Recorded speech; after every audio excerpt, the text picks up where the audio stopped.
mo rí ìbéèrè yìí nínú messenger mi pé woman yẹn ní látìgbà táwọn ti mọ̀ pọ́kọ àwọn ó ṣe síta àtìgbà yẹn ní inú àwọn ti máa ń bí inú ẹ̀ ti máa ń bí àwọn bíi pé àwọn máa ń feel like a murderer, àwọn máa feel bíi pé káwọn ṣe léṣe bíi káwọn pa ọ̀tá rẹ̀ pé because kíní yẹn máa ń bá wọn nú gan. Sherry, we must make provision for one another that the human being is a sinner. It is grace that save us. Oore ọ̀fẹ́ ló gbà wá là. Gbogbo àwa èèyàn tí Ọlọ́run dá ńlá wa band láti ṣìwàwù nítorí ẹran ara. Even kó má jẹ́ immorality ẹ̀ṣẹ̀ gan, there are other ẹ̀ṣẹ̀ téèyàn ń ṣẹ̀ nínú ìrìn àjò ayé. Nevertheless, a gbọ́dọ̀ fi allowance jẹ́ èèyàn lẹ̀. Any religion àbí belief system tí ò bá fi ààyè nature lẹ̀, belief system yẹn ò ti ọ̀dọ̀ Ọlọ́run wá. Kì í ṣe pé yóò fààyè lẹ̀ wípé kéèyàn mọ hùwà burúkú o, but tí ò bá fi allowance pé human being lẹ́ni yìí kalẹ̀ lẹ̀ tó ṣe pé perfection kí lè tó fi jẹ́ pé àwọn narcissist a sọ fún wa pé the word they emphasize in their head can never happen because àwọn narcissists they want you to give them a perfect word and no perfect word can exist. The word táwọn gan ò lè give tí ò dẹ̀ lè exist ever in làwọn gan máa ń fẹ́ náà máa ń fẹ́. That is why you can never survive with a narcissist. Mo fi yẹn ṣàpẹẹrẹ ni a perfect word does not exist anywhere.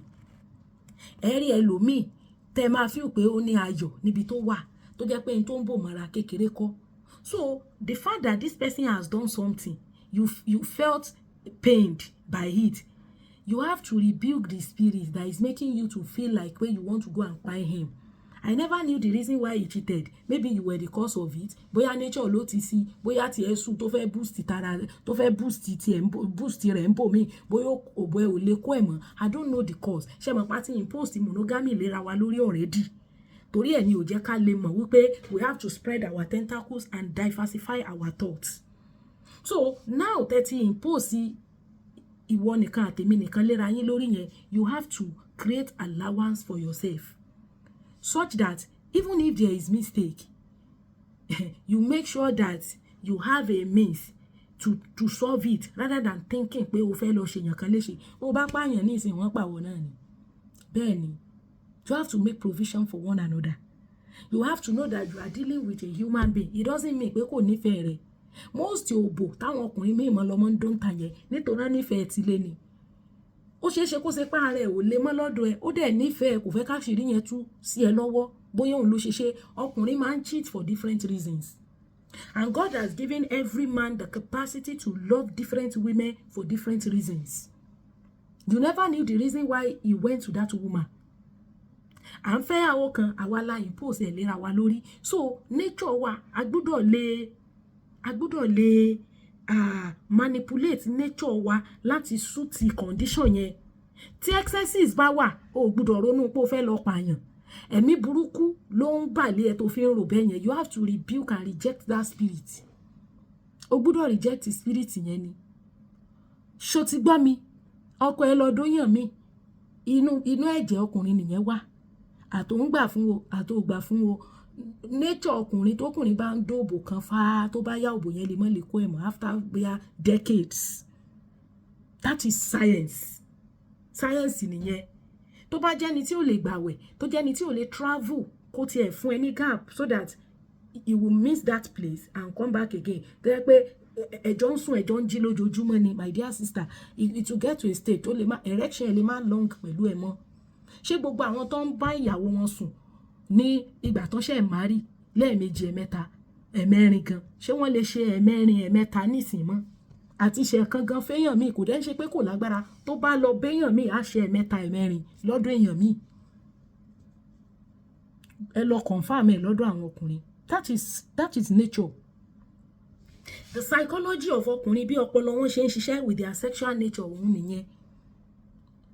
Ọkọ tó bá ti ń le sí ara obìnrin pẹ́ tó bá yá, law of diminishing return máa ń ṣẹlẹ̀ tó jẹ́ pé yóò kàn dàbí wípé kì í ṣe pé kò nífẹ̀ẹ́ obìnrin yẹn bẹ̀, he will be tired of that place. That is nature. Ó ní bọ́n ṣe ń ṣe àwọn ọkùnrin, ó ní bọ́n ṣe ń manage bóyá wọn ò ní sùúrù, wọn ó gbàwẹ̀ ní àwọn bí wọ́n fẹ́ yàwó or whatever. Mo sọ pé cheating in court tó sọ pé ó ṣe yẹn, it could be for a reason. 2 questions ni. Àkọ́kọ́, you say you are feeling like o fẹ́ ṣe léṣe, you have to reject that spirit. You have to rebuke the spirit that is telling you to do bad thing to your fellow human being. Then number 2, ask him the reason why he did that, or find out. Find out by yourself. Tó bá jẹ́ pé constantly, consistently ni. If you have the capacity, sọ fún kó fẹ́ yàwó, kó kúkú fẹ́ lé ẹ, kó mọ̀ pé olórogún. Tó bá sì mọ̀ pé òforogún, ọgbà fọlọ́hun náà ni. So, ìyẹn lọ bẹ́ẹ̀. Now the next question, ṣé rí àwọn ìbéèrè yìí inú messenger mi ló wà, because my WhatsApp line had been disabled. Láti disable line yẹn láti jọ́ Wednesday, almost 6 or 5 days sẹ́yìn sí. So people who have bombarded that WhatsApp line with questions, in fact mi ò rí question yẹn kà mí tí ẹ̀rí náà yẹn register for WhatsApp. So inú Facebook Messenger làdmí mi ti kọ àwọn eléyìí jáde. I could not respond. A lot of people that have even book section. In fact, somebody sent mo gbé update kan síta pé who sent 100,000 and what is it meant for? Somebody sent 100,000 to my OPay. Mo sáré move ẹ̀ sí UBA. Ṣé wọ́n kó OPay online banking ni. So that bóyá tá bá ti wà lórí Friday chat níjọ́ Friday, màá lè announce ẹ̀ pé ta ló send 100,000 and what is it meant for? Ẹni yẹn ò dẹ̀ kọ description dáadáa. Bẹ́ẹ̀ mo ti gbé sórí Facebook mi kejì pé please who sent 100k to me and what is it meant for? So tí n bá ti mo ti register another line fún WhatsApp, I'm going to mo ti post line yẹn náà sí page mi kó tó di pa àwọn questions wọ̀nyí ń wá àbí òye yín. So tó bá ti di Friday chat wa, I'm going to explain it to us so that mi ò tẹ̀ mo ṣe yín tí ẹ lè ṣe wàhálà review kankan mọ́. Mo ti review mo tún ti mail wọn gan tí mo sọ pé kinní kan wọ́n ní messages ti pọ̀ jù lórí WhatsApp yẹn pé àwọn èèyàn kan create group wọ́n add mi sí and so on and so forth. So gbogbo wàhálà yẹn mi tẹ̀ tún fẹ́ kó mọ́ gbogbo ohun tí ń bẹ lórí mi. So I'm going to answer questions on general video until tí n bá ti lórí ọ̀fẹ́ àti disseminate ní WhatsApp line mi, so that those who book section, those who the people who enroll for content creation and so on and so forth, everybody will be able to know my new WhatsApp line. All right guys.